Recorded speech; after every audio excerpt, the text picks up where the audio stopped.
The snow is finally melting after a long winter, and I'm ready for some spring.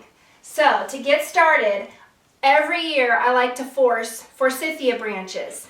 And I also force a couple other branches that I have in my yard, but the Forsythia are by far the easiest, and I have them in every room of my house. Before I go outside and actually cut my Forsythia branches, I go ahead and I mix up a plant food or fresh cut flower food homemade solution, and that is 1 teaspoon of sugar, 1 teaspoon of bleach, 2 teaspoons of lemon or lime juice, and 1 quart of lukewarm water.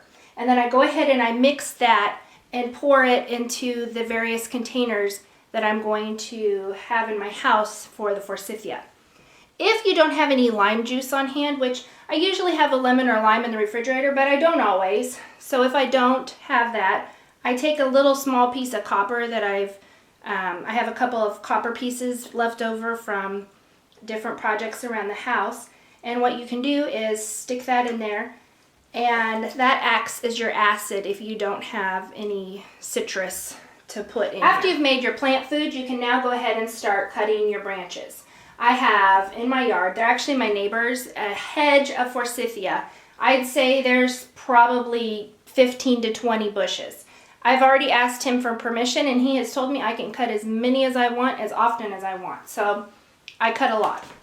I go ahead and I take my branch, and here you can cut it with the shears that you use to cut it off the bush, or I also like to use a box knife, and then I have a cutting board, and I find that I can do several pretty fast if I lay them out on the board and then make a slice.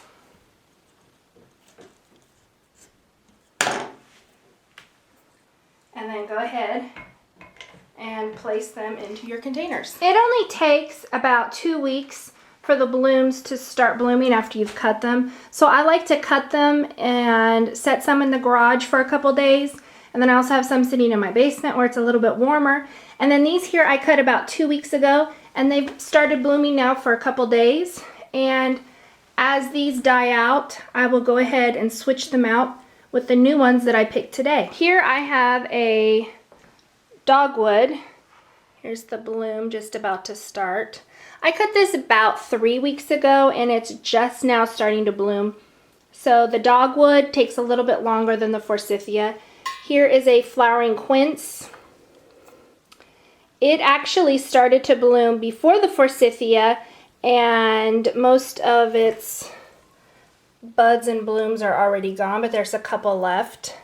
So now that this one is dying out, I can go outside and cut another one, and in about a week I'll have more flowering quince.